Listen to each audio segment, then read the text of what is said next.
Okay, let's go.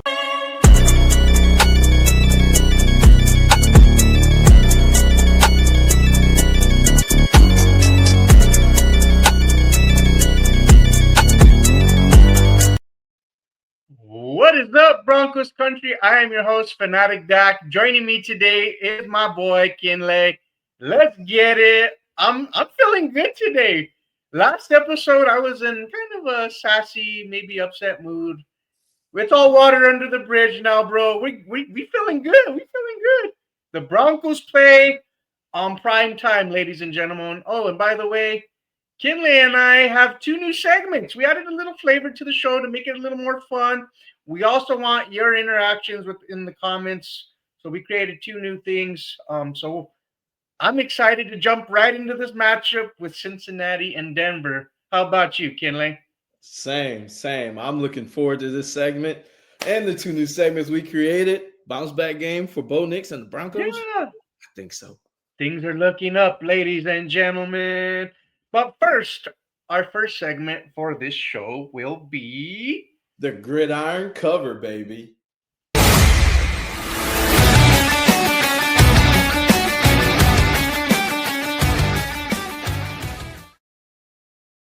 now. You see the little character there in that little transition video. That is our superhero called Gridiron.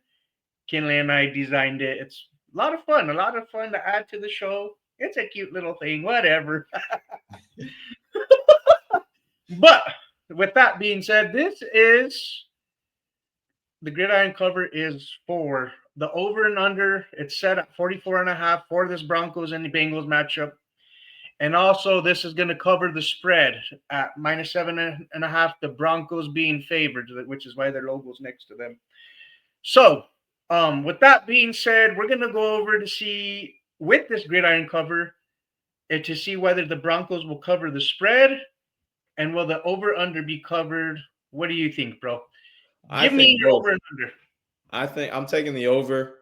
I feel like it's going to be over 44. I feel like it's going to be the offense is going to explode this game. I just have a feeling, Okay. and I believe they cover the spread. This is just going to be a bounce back game. I feel like this team is hungry, and there's just this different type of energy I could just feel. Yeah, So I think both. I think they cover and they go over. So I'm feeling loose. I like it. I like yeah, it. But I'm gonna go with the under, and here's why. Okay, for the Broncos, 44.5. The Broncos will put up most of that, but I feel like this is a game where the Broncos defense shows out. They're gonna come in with a chip on their shoulder. They're gonna prove that these last two games were a fluke, ladies and gentlemen, and that we are an elite defense in the NFL. Yeah, you see me now. You see what I did there. But that means that the Broncos on offense, will have to pull their side of the bargain, right? And I feel like this is just a game just to do just that. And I believe they will cover the spread at at -7.5. I think they could win this game probably by 2 touchdowns, if I'm being honest. I'm feeling very confident. Now, just real quick, Evan Ingram's back in the fold, back in the mix when we're to touch on offense, which I'm very excited about. So that'll be good. Today, though, I have a question for you, bro. Sean did talk about working on and establishing an identity in his presser. What identity would you like to see be established with this Broncos team? And yeah, floor is yours, bro. I would love to see them, run the set up the pass. I would love for us to be a running team, set up play action and stuff like that. But at the end of the day, Sean loves to throw the ball. We need to stop lying to ourselves. We can wish all we want. Sean himself loves to throw the ball. That's just what he wants to do. That's what he loves to do. And I mean, that's what I would like. I think you set up the pass with the running game. And I wish we would be a run first team. We're just not. Um, but that's the thing. They got to find their identity of what they feel like they're good at. And I feel like, as the game goes along, the running game is a lot better than the passing game. But it's the reason why I'm sitting right here talking to y'all and not an NFL coach. Yes. We were just fans here, ladies and gentlemen. We're panelists. I'm just messing. Anyways, So Bo also touched on getting into a rhythm early on versus Cincinnati. He did mention that the Broncos at times are just in a slump. They're not really getting into their offense. They're coming out slow. They're just seeing out of sync, out of sorts. So what a perfect game to establish an identity Right. as we get. I don't want to jump too far ahead because after this game we do have the Eagles. So I would like to see the Denver Broncos, of course, establish an identity. And for me, that would mean like let's establish the run game, right? J.K. Dobbins has been a phenomenal addition to this offense. He's number nine in the league right now in terms of as a running back, rushing yards or what have you. And it's crazy because it's the same season that Javonte Williams decides to have a breakout year, but that's okay. Um, Right. J.K. Dobbins has been very special in this offense, and I don't really know where we'd be without him, right? But yeah, so for me, setting up the run game and attacking the intermediate parts of the field, being on rhythm, and just honestly, for Bo Nix and this offense, I would like to really see them execute. There's a lot of plays that have been left on the field, if I'm being honest. I know we alluded to maybe Sean Payton play calling, but last game it seemed like the play calling was legit. Going back and looking at things, it seems like it just everybody haven't been in sync, right? Right. And what does that product look like when it's in sync is yet to be seen, right? So Right. I'm definitely excited for this as a tune-up game. But the question I want to ask you, because I know I'm rambling on, is this a trap game for the Broncos though? I don't think so. And of course, you may think that because, like, oh, well, the Cincinnati offense didn't change because they still have Browning. Like, they have all the pieces still around that beat us last season, They do. but I don't believe this is a trap game. I think we're hungry. I really feel like Sean Payton went back to the drawing board. Am I asking my personnel to do too much, swapping them in and out constantly on drives? Bo can't get in the rhythm with who he has because he'll have somebody different the very next play. So I think Sean will go back and look at that and, maybe not sub as much, and let Bo get into that rhythm with Court, with Troy, So I don't think this is a close game. I think this is a coming out party for this offense, a coming out party for Evan Ingram, and a coming out party for Bo Nix, and he's going to shut everybody up, and he'll probably have everybody back on his good side now. So Well, yeah, man, you made some excellent points. I mean, right now, I'm, the Bengals have some dogs, as you mentioned, Jamar Chase. They do have Chase Brown, who is a player that I want to keep tabs on, keep my radar set up for because I'm not going to overlook this Bengals team because that's usually when we do overlook a team, that's right. when we end up with egg on our face. I feel like this Broncos team will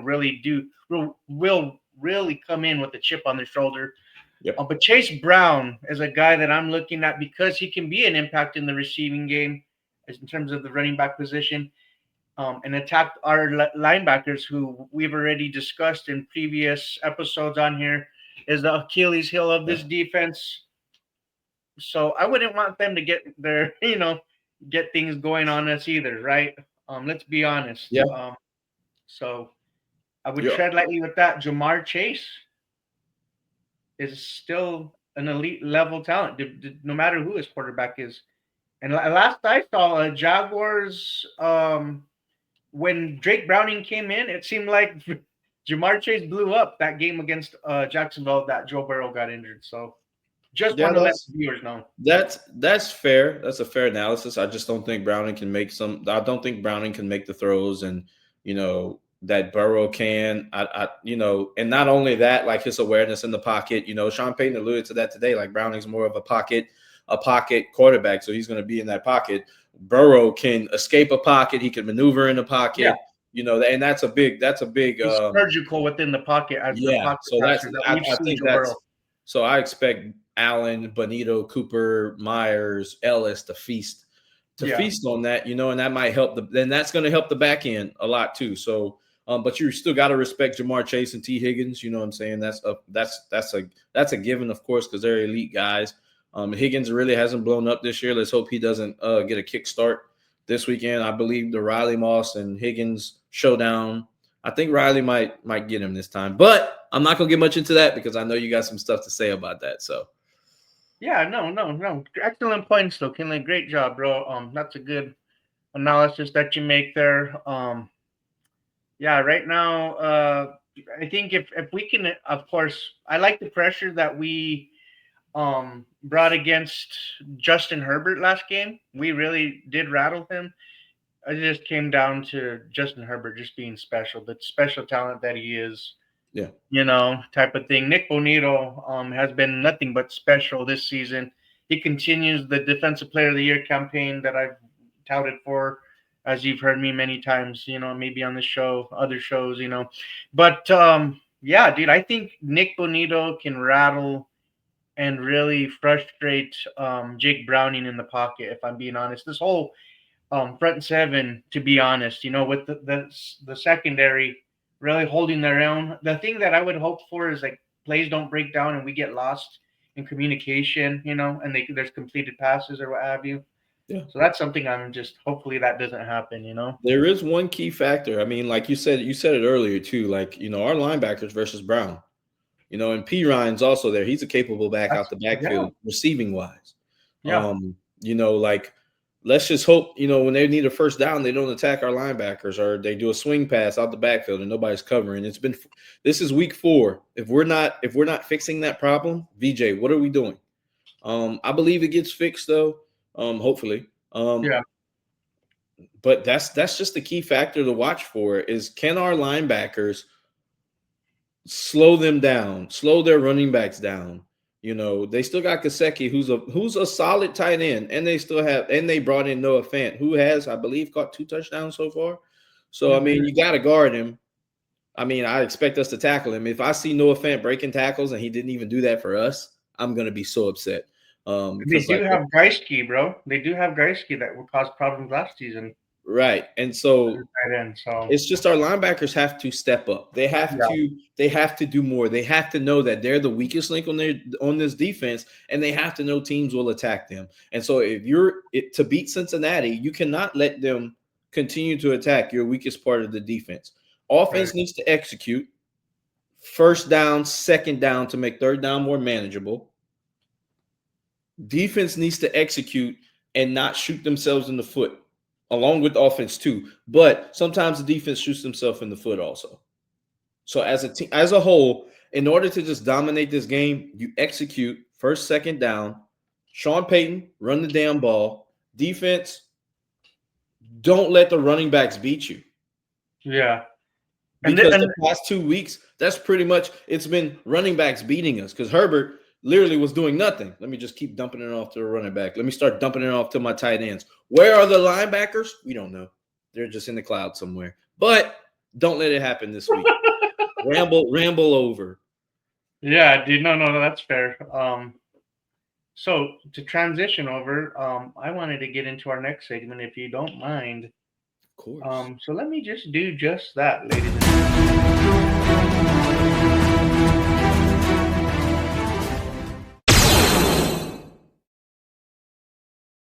This is the Gridiron X-Men. You saw Gridiron, our special character there.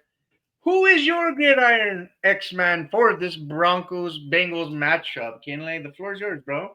Man, it was tough because I had a couple, but I had to go with this guy because he's all over he's all over the Twitter feed right now, and people are turning on him. Give me Bo Nix, Woo! baby. Give me Bo freaking Oh, Nix. Okay. Give me we Bo. believe. We believe. Okay. Yeah, Give me Bo Nix. He's gonna be the X-Man in this. I believe he puts this offense, on his back and be like, let me show y'all that I'm still the franchise guy. Okay. And I just feel like Bo's he's gonna turn it up on Monday night. I like it. Give me a stat line for Bo Nix that you feel like he Give gets. you a stat line. Yeah, I hear it. I give Bo 2 passing touchdowns, throws for over 225 yards, no interceptions. 0. Who said? So my X-Man, Gridiron X-Man for this segment, he's gotten a lot of flack on Twitter, and I understand this is a game of inches, right? And he's just been on the unlucky side of the coin hasn't turned into his favor. Let's call it what it is. But I am super confident, as you are in Bo Nix. I am in Riley Moss and the ability to be our cornerback too. Opposite side of Patrick Sertan. Yes, he's been one of the most targeted, if not the most targeted corners. But when you have the responsibility of sharing the field of the defensive player of the year, you're on the opposite end, anyways. Yeah. You're going to be targeted, ladies and gentlemen. Now, I know he's only allowed 48% completion percentage when he has been targeted. But would we be having this conversation had the token flipped the other way? And I'm afraid we wouldn't. If he happened to like knock that ball down or whatever, that was a crazy place ball. Like, just physics is a bitch. I'm gonna just say that right now. I'm sorry. I could like it's tough, bro. But in all honesty, in all seriousness, Riley Moss is that dude, bro. He is special. He is very special. So, full confidence. He's my X factor. I think he gets an interception, and has a familiar foe in T. Higgins, and he has the responsibility of covering him in this game. And we know last time T. Higgins maybe got the last laugh, but Riley Moss will get the last laugh, ladies and gentlemen. Well, hold on. Since you put me on the spot for Bo's stat line, how many yards does Riley Moss give up to Higgins? Oh man. Oh, it's getting hot. The seat's getting hot. He will allow 40 plus. 40 plus? So Yeah. I want to ask you a question. Will he hold him under 60 yards? Yes. Ooh. Ladies and Because, gentlemen, you heard it here first. it's going to be Dinkin and Dunkin. We're going to be calling the Bengals Dunkin' Donuts after this game. Who they? Duncan. Dunkin' Donuts. Oh, man. Yeah, I no, agree dude. with you. I agree. I think Riley Moss has a get back game. He is the most. He's probably the most targeted when you're playing. But hey, Patrick Surtain's been getting some balls thrown his way now. Teams aren't being scared of him anymore, so I think he'll be more aware of that. You would like Riley Moss to have a little bit more awareness and be a little bit more of a playmaker, but still 48% completion percentage. I mean, that's not bad. That's not bad at all. I think Riley Moss shakes back. I think he bounces back, and let's go get this dub on Monday night, man. Let's just get this dub. Let's eating dubs, baby. And we ain't talking B dubs. We talking real dubs. Yes, sir. I'm really excited. I feel very confident in this game. And we'll see what happens Monday. Because it ain't Sunday. It's going to be Monday night football. Give me your score prediction. Score prediction. So I said it's going to be under the spread, right? Right. Under 44.5, I think it was. So give me the Broncos winning this game 31-10. 31-10. I'll give you one better. 34-16.